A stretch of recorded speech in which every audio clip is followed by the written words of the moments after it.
họ cứ bên ngô cũng muốn cho chơi nó mó trong nên có bé bé cần gì rồi đây nên có mu sẽ cũng chỉ cho lúc sáng phụ lấy chăn gì cho bé giờ con à đã hiện đây nên có hả ta and I will make this land of Eden a promised land unto those whom I will mà của yêu mua thà ăn tờ luôn có ai để nó giờ ít thà ăn cứ cho lâu chê chua cho cứ cú sa mô and I will cause that it shall be a place of refuge and freedom for those of thy posterity that honor me and keep my commandment. Mà của yo mua mà của yo ô tô than chơi nó giờ ít lúc họ chơi cầu ha mua cái yu pin trô có cho xây lư sa lạng cứ yo phụ của ha tổ trời của du gọi cho chị đây nên gọi bê and if I did not save a promised land for this purpose, then the wicked of the earth would soon overcome the righteous. Mà do ta cú chi một thà ăn cái cú cho nó trên nó giải bù cha để cho tôi đi phê nhung ra tên nó bố yếu có gì cho tôi đi chân gì and the ends of the creation of the earth will be frustrated and complicated. Để yếu ô tô giúp cái cú chỉ luôn bla tên nó yếu cờ màu ha yếu mô cái cú kiến chủ. For the wicked shall destroy the wicked, and unless I take the righteous from among them, they will destroy the righteous also.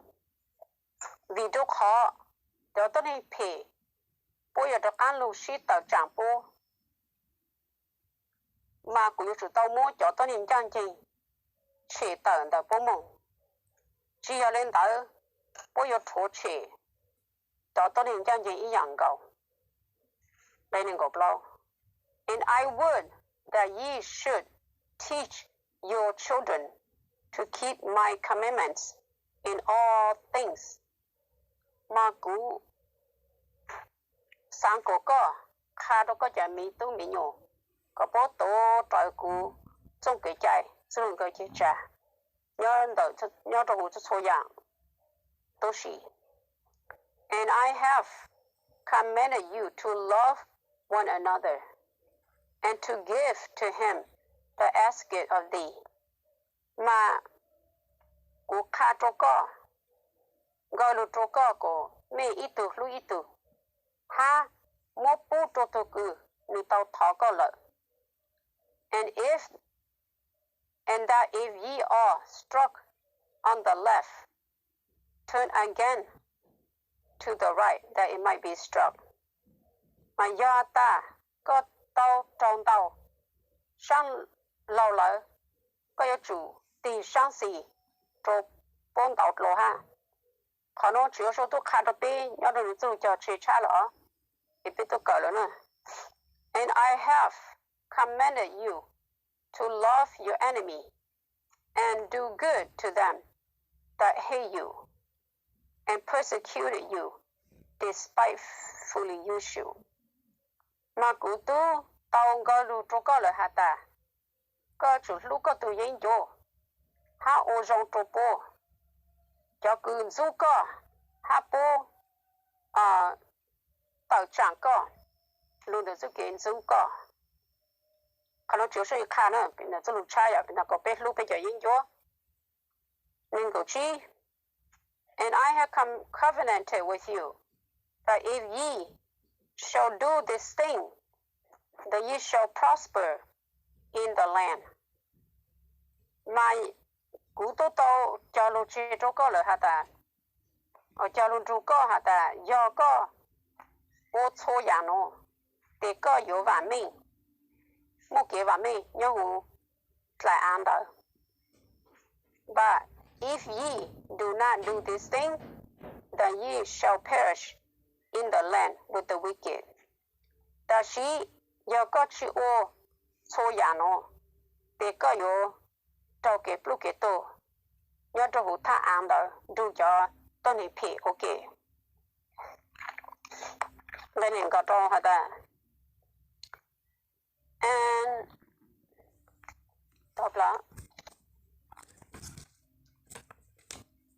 and if thou art to be an example to thy children of the way that I or that they shall live, mà có do tôi cứ ô ý tôi cầu tôi có cho mình nhổ khi tôi kể tôi khá tôi kể tôi bố hạt ta bố yo ô ninh nhỏ lê cha.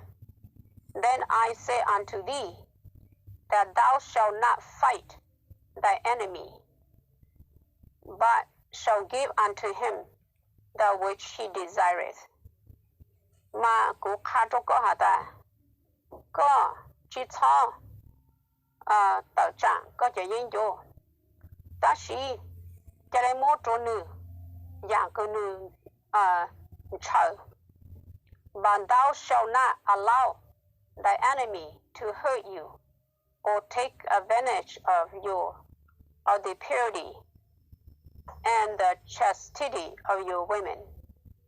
Ta sĩ có chỉ cho chạy cho có tự nhiên vô ô trô có trò mò là sĩ có thô chế chứ kết là hù ha kết là hù tờ có cho có bù.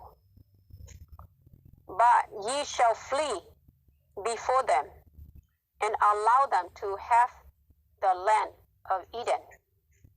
Ta chỉ có yêu chủ tao chỉ tận được bố lúc xuân là mong để cho chạy cho bố nhớ cho hủ là ăn đào lu GarEden nên gọi sang.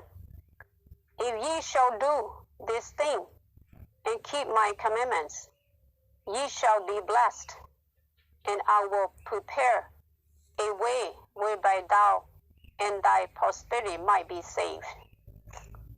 Giờ ta có ô chô ya nó ha tổ trói cú trong cái trái cho cái cho chi thì có tàu chạy có mỏng ha cú tôm băng ha cú yếm băng chú kế trâu có ha có cho sinh linh sản lạc thì bố trả lời tàu chạy kế chợt lì. Vậy nên go ye now go my son and teach this thing unto thy children. Remember that I have said that he that shall find his life shall lose it. Nên ta xin nói cho nên đó ta xin nói của tu có cho nên khá số nhà nó có cho mình nhỏ dùng trong hạt ta của tu hạt cho có hạt ta tu cứ thả này chú sa tu cứ chở này chú sa giúp lặng này tu cứ sáng tạo này chú sa này không lặng này chú sa.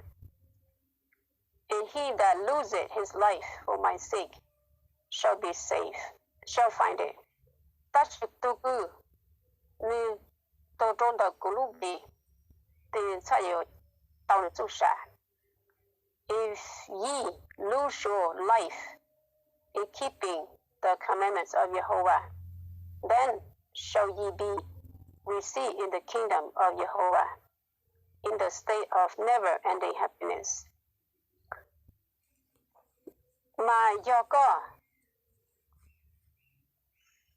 plan các chú sa vì họ cứ có tổ trợ Jehovah trong kỳ chạy trong người cho chị thì có yêu tàu chạy lúc tí cho cậu tu cứ yêu nhau một ý chỉ lúc đó chú kỳ rong ra của chị bao thằng chị bao cơ lệ. But if ye live or die in your sin, ye shall be received in a state of misery. They are my word and commandment unto thee. Ta sĩ do có tổ, do có cha ha, là sĩ tổ cho có chú kế chủ, để có tàu chạy, chú kế chỉ rõ. Nếu do của cho lưu của cô mô, gọi cho chế trô có, đây nên gọi trô. And it came to pass that when Adam had received the word of Jehovah, he called unto him all those that would give heed to his words. Mà nếu cứ mô tả lên tờ thầu cư Adam, tao chạy Jehovah chú lưu lợi, cho lưu lợi, nếu cha hữu tàn thọ, nữ, cho cư bố, yếu nâu nữ cho lưu. And when they had gathered before him, Adam recount unto them all the words of Jehovah. They thọ cư bố sốt lờ, tô sĩ sâu ok, nhân tờ nữ lúc xuân là, Adam cho cá mô, Jehovah chú lưu, lúc khá tô bố, lại bế châu. And there were those among them that were anger because of this word. Mà vì do mà nếu mua chống lên tàu tù nhưng nó đại bố vào tàu hình vì do chú lưu nổ. And it was their desire that they should stand up to the Benilite and the Canaanite and defend the land against them. Mà bố do cho cư mô lũ xa chờ yếu sở đu cộng tên đu cho Benilite hay cho Canaanite cho Canaanite lúc mà tí thái lại ăn tờ trạng bố tờ trạng đảng bố nữa mà. And there were two mighty and strong men among the sons of Adam, and their names were Aaron and Amalek. They did more auto chỉ nên cứ mua rủ hay nhân đó rằng tờ Adam cho tu mà nữ ở luôn về ít hù ô Amalek ha Amalek để cho ý. And these had many sons who were like unto their fathers.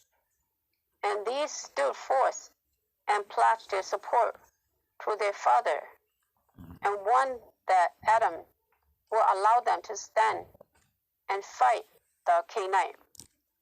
Mà cho nó bố cô mô, cho chống tù tù, rồi ý dạng lê bố linh gì. Để bố sợ lưu môn, để ok. Hát cho lưu, yếu băng, bố gì. Để mà bố tông càng của Adam, cho chạy cho bố môn, xin đạo sĩ tôn trù, khỉ này, cho hai tên này khỉ này. Khỉ này thì cái gì cho mình nhớ nè. Hai tên này, về cho ọ. But Adam rebuked them, saying, Do ye know what ye are asking? Do ye realize that you all desire to disobey the commandments that Jehovah had given unto us? They Adam tờ trạng bố hà ta. Có bố bao hà ta có thọ chủ á chỉ. Có bố bao hà ta. Có tăng tỏ chỉ nông Jehovah chú lùng cơ cho chê cứ mua cho trô có lợi. I say unto you that if we stay and fight against the Canaanite, we shall perish with them. Cú hà trô có hà ta. Giờ hà ta bê sợ mong tờ trạng dù cho Canaanite xin đạo sĩ tổ. Để bây giờ tổ tàng dù bố ok. Behold, your anger is caused by your pride, and this pride have been put into your heart by Satan, who would have us destroy.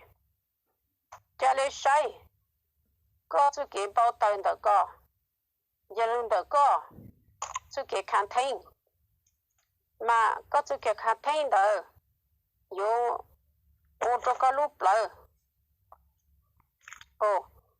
có sự kiện kháng thinh đó có, do Satan, ô cho đâu có lúc lỡ, mà yo, ô tô, bê, số cột lỡ, cho cái bộ chỗ.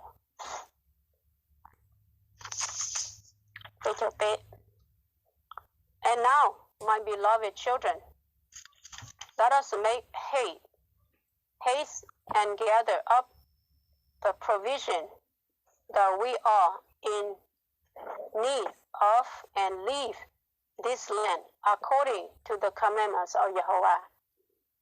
Mà ta xin ô, cụ cho mình nhớ cụ lúa, bế chá lê, mang trồng, ha sâu rõ chô dạng, cụ bế yếu sĩ, cho mông, dù tạo đợt là ăn mông, trở lên Jehovah cho khá cho bế lợ, bế chá blau.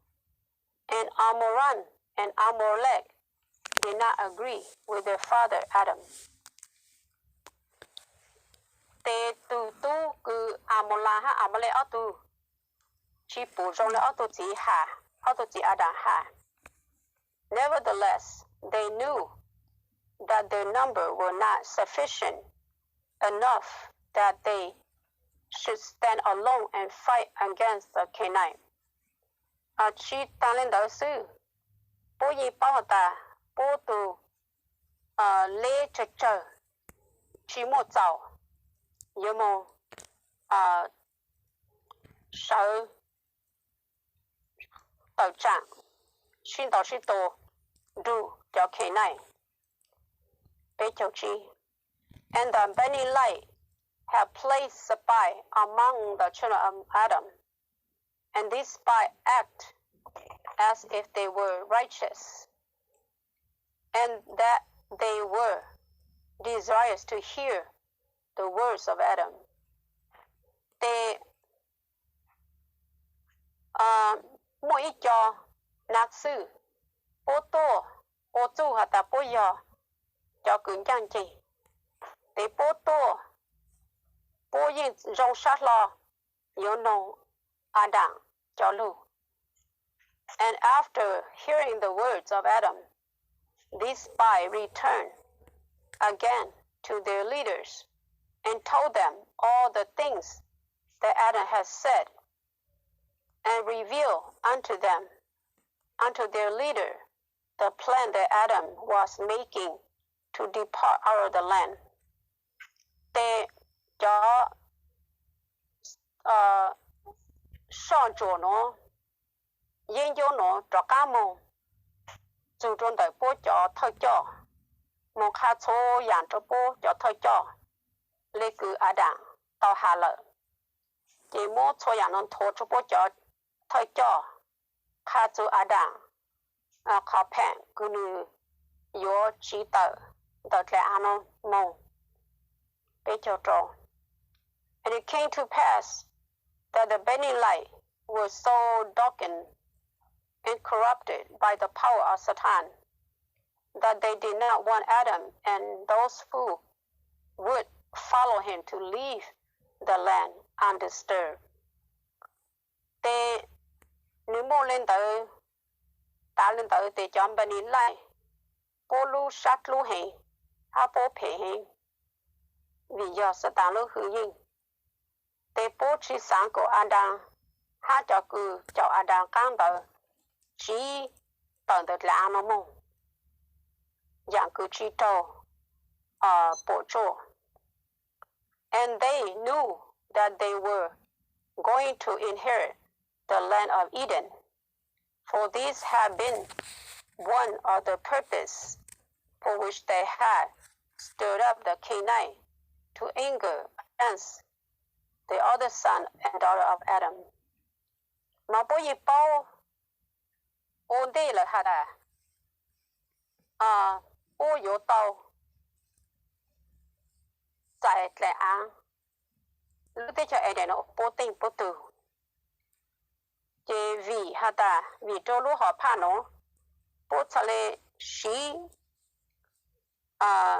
bố trả chống cho tôi nên khả năng này đó hai tên người có bố bao tờ có bố mông tờ trạng đàn cho tôi họ chọn chạy nếu mà chạy tao đã cho bà ní lại bố yên bao tờ đàn yếu tao sợ lại ăn nó lúc đấy chơi ở đây bố nữ tên nữ tụi chị bố chỉ sáng bố của đàn tao sợ lại ăn nó thì bố yếu dây của tao lại ăn nó thì bố chạy ô tô cho cái gì cho mình tôi đàn cho tôi chọn chạy but the utmost desire was to enslave the children of Adam so that they would not have to work with their own hands. Ta chỉ có cái bốn châu trong lời mà bố sáng mô đàn cho mình tự mình cho là ok. Số bố sẽ lại chỉ tao một khứ lùng được bố chạy tì. Bây giờ sáng.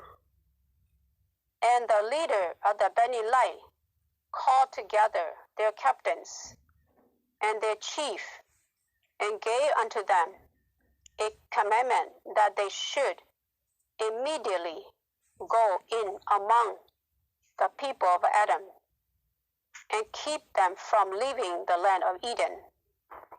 Mà chọn thiết thôi cho the hai tên này bài ní lại the bố sa hu bố sụt lời cho thôi cho ha cho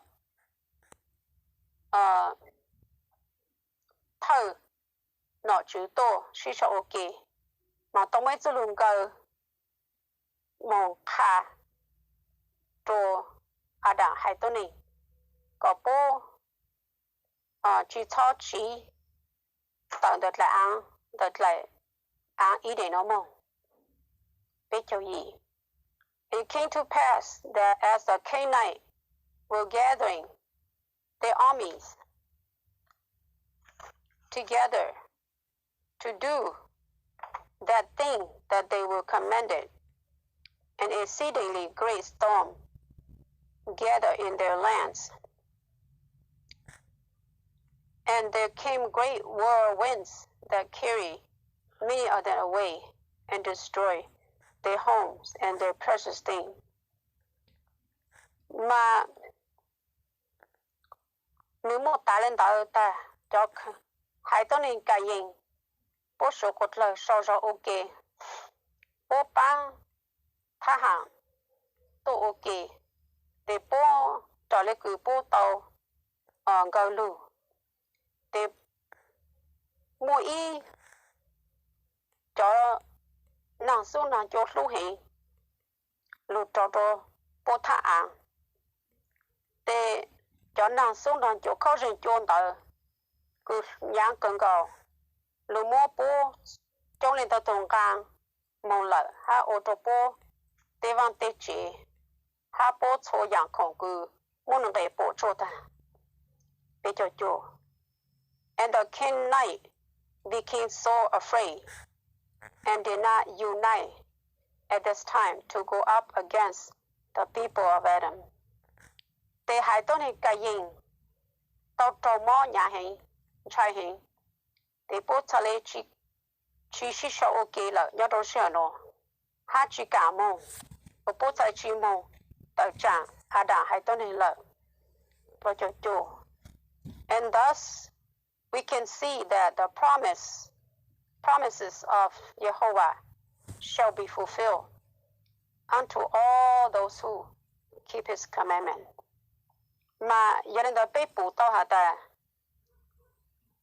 cho lũ cho chê the Jehovah tu ta ta lợ cho chô tu cử và cho cho cử tổ cho nên cho lũ gọi cho chê lo cho y. And it came to pass that Adam and those who follow him were guided by the Spirit whither they should go. And they constructed ships that they have never before seen among them, even according to the Spirit that directed them in the construction of the ships. They ni mô lên tới ta, they Adam. Ha cho cứ nó, cho cứ cho Adam. Càng từ văn chỉ bị cho bố kế, sẽ bố yêu một đồ khó từ. They bố trả lời mô, xuống gõ, cứ như chỉ tàu bố lô, ý ra, nhưng nó đang tới bố lệ. Cho nên từ văn chỉ bị cho bố ha khá bố, lục dô luôn gõ đó nó, lo cho ó. And they carry forth many of the sea that they have harvested in the land of Eden. And they also took with them many of the animals that they had trained to help them till the earth and harvest the fruits thereof.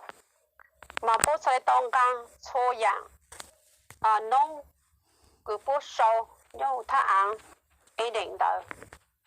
Mà bố hạ bố gang, hạ bố cho bố tì cho tì chủ cứ bố tàu cho khá bán bố cho một bán bố ở lại ở tì hạ sầu tì công tì xí mang chính đồng lo chỗ bê. And it came to pass that they set forth upon the many water and trouble until they came to a great continent that they had never seen before.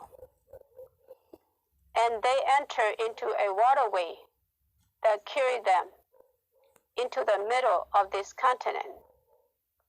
Mà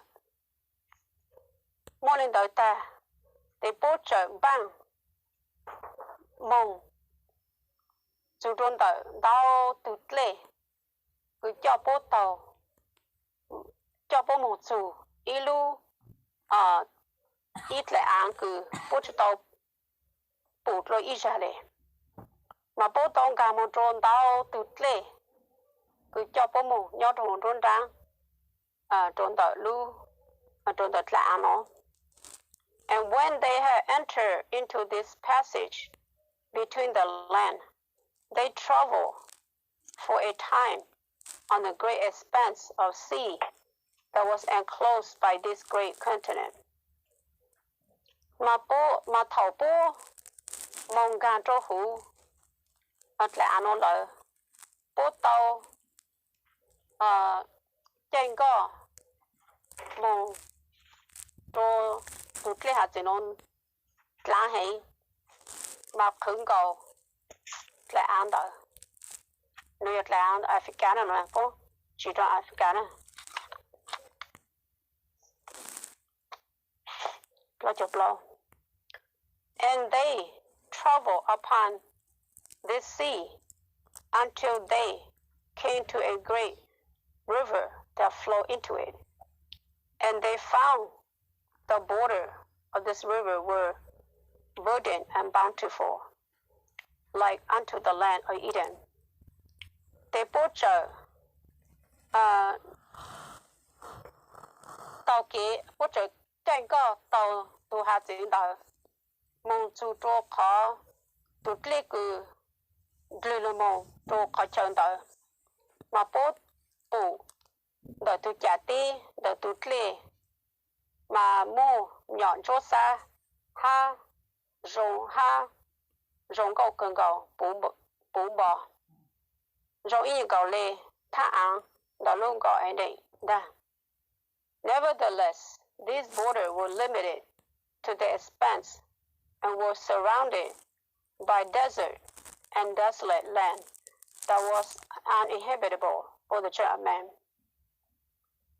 Ta chỉ tăng lên đạo sư lúc trả tiền nó mà nữ lãng hệ ta sẽ nữ sư mà nữ nhóc bồn gì cho hàng số dê ha nhót lọ chùa và gì chứ mô nông ninh chả mình ở nông ninh nhót tàu chạy tàu ta nữ mô hàng số dê ha nữ nhót lọ chùa sư chỉ ăn ba mốt thái chỉ ăn ba chú bù lì từ nhót này chỉ chú bù tàu ta này chú bố tung đông này một nhau tàu đó bố nhau xí And they also found in this land other beings of a lower order that were lay unto them, even the descendants of those who have found their way to the land of Eden. Mà bố môn chi mà bố chi cho nhớ đồ lạng đó, giờ ít cho tôi này cứ cái trang bố ta sử dụngอย่างcó lấy bố ha, nên giờ cho sinh tử luôn đời cứ bốn tháng đời giờ cho sinh tử này giờ luôn đời bố chính đời được lẽ án đời lu gọi anh để mong ha. And these beings were descendants of those who had breathed with the children of Adam and had corrupted the body that Jehovah had created for them. Mà cho tôi nên nữa, giờ cho sinh tử cứ như giờ lưu dù luôn tờ Adam cho mình nhỏ chẳng chê. Ta chỉ bố tổ cho bố lưu chê cả bố chô. Trở lại cứ Jehovah tôi chỉ bố lợi. Lo cho trò. And there were many among the children of Adam who had chosen to leave the land of Eden and follow him across the great water, that were descendants of Ben-Eli and of those who did not have the pure blood of Adam. Mà nếu cứ mua, ít cho mình nhỏ, chống, nhớ đến đời Adam, cứ do, bố cụ, giá trị xa, chỉ toàn được lãng Adam, GarEden đó mà chậu nữ, một làng tụt lê lúc luôn đó, cứ do, Ben-Eli cho sinh tử.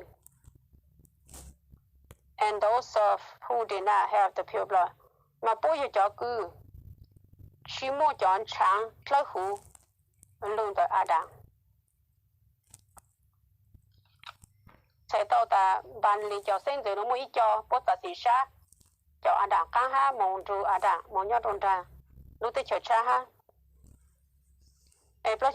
And it came to pass that as they began to settle in this new land, many of them began to explore the land in search of other area where they could live.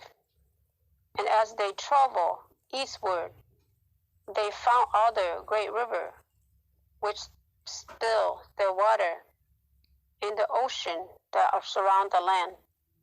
And these great continents were exceedingly large. Mà nếu một ta lên tới ta để bố trợ đi một nhỏ cho hữu là ăn cha nó, lúc tới chờ cha nó, để bố bí một son rụt lệ lúc là ăn đó, hát chân trả tàu khỏi chờ, sẽ bố nhỏ nhỏ lệ chàng, cứ bố nhỏ nhỏ tàu, để bố một cho sáng nút tổ, để bố trả tàu, ít tụt lệ cứ lưu hệ, cứ nhóc cứ giờ tụt lệ hạ chữ nhóc bồn gì lại ăn đó mà tụt lệ mà lúc tết chờn đó nếu lưu ha là hay lệ lo cho gì.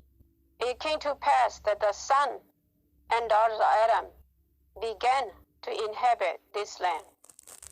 Thế nên như ta lên tới ta thì Adam cho tua chọn thầy có sẽ lấy pi lưu nhóc cho hữu là ăn nó lợi.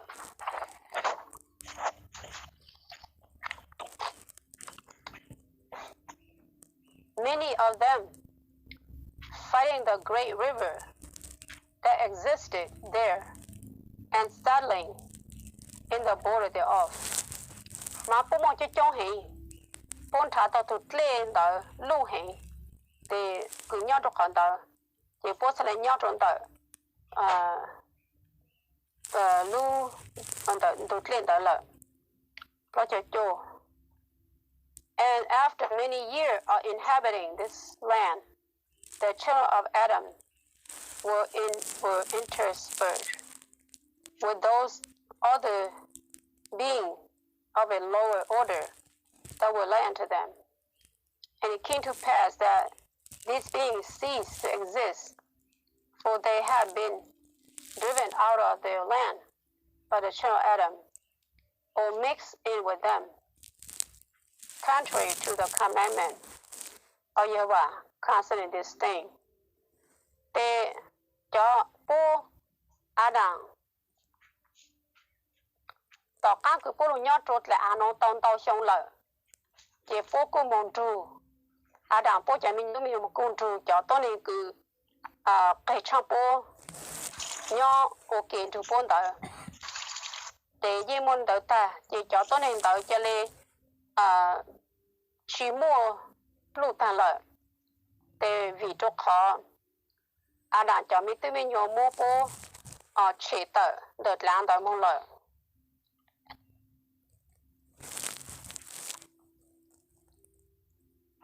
mà bố ý cho cô lù sơn trù bố là ha mà cô trở lại cô chỉ trở lại Jehovah ở trở lại Jehovah chứ lù cái giờ chỉ hạ chụp khó nó lợi vậy chỉ cho they and Amalek and Aaron rebelled against Adam and were desirous to return again to the land of Eden and take back the land that they had left for the Benilite and Canaanite to possess. And because they rebelled against Adam, they did not carry with them the words that he had caused to be written, which words contain the commandments of Jehovah. They Amalek ha Amola atu lumo tờ trạng Adam mà atu cho sát họ dù cho các lumo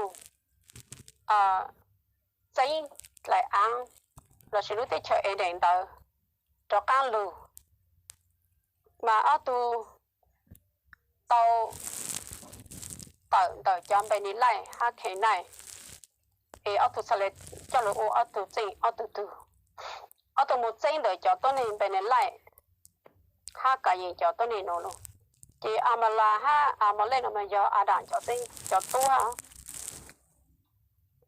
and they did not carry with them the word and because they rebelled against Adam they did not carry with them the words that he had caused to be written, which words contain the command of Jehovah.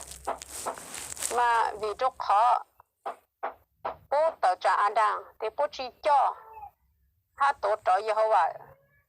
Dù lù cứ tờ mô sâu, đánh chỉ cha. Cứ nhớ thôi Jehovah, dù lù. Tập lá, cũng bố của nạn thề, thế có đâu rồi. Các cứ Adam tờ mong lời chê. Nếu tụi tu Amole ha Adam Amola nó tu một giây lúc tới chờ ấy để nó lúc tu ấy tu một tô cái gì ha chọn mình lên là hai tô này ta chỉ tu chỉ mua vậy hả chứ luôn coi chờ chơi đây chỉ cho y and because they had no other form of writing among them which to use as an example to teach their children their language become corrupt. Mà vì cho khó tu chỉ mua lựa dạng đón tới sau cho chế cha nhớ luôn đón tới bố để bố sai ô cho ít thuộc cậu cho nó một khá cho bố chạy mình nhổ để bố cho lưu sau này bố cho ta lợi chỉ cho it came to pass that all those who did not carry forth the words of Adam had caused to be written, soon found that their languages and manner of communication had been corrupted. Mà ní mô lên tới ta, ta đó cho cứ bố trí cho tổ trở Adam cho lưu. Cứ Adam tao mô sau chê cha tên cha, chỉ bố cho lưu. Ha bố chú kì cứ suy dụ luôn đó, sau này bố cho ta lợi. Chỉ cho về. And this way, the people of the earth began to divide themselves and create their own languages and culture among them. They nhớ luôn đó là chú kế nó chỉ cho tôi nên hùng bát tên nó thông bận bát tên nó bố thà lê lô mong xí chạy ô ba ô bờ thì bố thà lê mong ở chỉ nhà tê càng lì kế chạy hai nhà chỉ nhà chú lù cho bố hạ. But among those who listen to the words of Adam and obey the commandment of Jehovah and carry this written word among them, yea, even among these, they did retain the pure language that I had received from the Father. Ta shi cho cứ nhớ được đăng bố cho cứ nông Adam cho lu han nông chú lùn gọi cho chê lùn đời Jehovah để bố cho chú lùn đời nhớ lùn đăng đời bố để trời do na trong nỗ trời do bố chọn đời bố cha tổ tàu chú lù cử lỡ hủ cử Adam tàu chạy lùn đời nữ linh chỉ chụp lo. And it came to pass that in the land of Eden there began to be many war and contention among the Canaanites. And after not many years, the contention increased to such a degree that the Benelite could not remain control over them any longer. They nhìn cả lên tới ta do đó hụt lại ăn ấy đấy they nữ mua sau lại bị mua cái ô chủ ô trò cái xin tàu xin tổ cái tờ trạng do đó hai tao này cái gì they cloud tao cái nó mua lồng đồng tàu xong rồi they chú cái xin tờ trạng xin tàu xin tổ tờ sau lại nhà hàng tô một số thầu cứ cho tôi này hai tôi này bên lại họ bố trí sản mà有去港岛波老里了去周期 and the Canaanite had organized themselves into tribes that consisted of leaders that the Benelite and caused to be formed among them, even their captain and their chief. And these captain and the chief were ferocious warriors, and they began to divide the land among themselves and take that which they want by force. Cái gì hay tôi này bố tao lo sĩ sao ok một ô bố mua phải ô tê sinh thì bố mua cho thợ cho thì chọn bên lại họ trả lời luôn một ô cho nó một ít bao ít phần hướng nhau trong đó được bố thì bố trả lời bố chọn này ai cho thợ cho mà cho thợ cho đỡ giờ cho thợ cho cứ nhỏ ha thể hình thì bố đi xí chạy ô ba ô bờ do đó hụt lại ăn đỡ ha bố and take that which they won by four thì bố xí bố lưu hủy thị mong dây dạng cứ bố sáng tạo ok thì bé cỡ lưu cho cho nên nó sẽ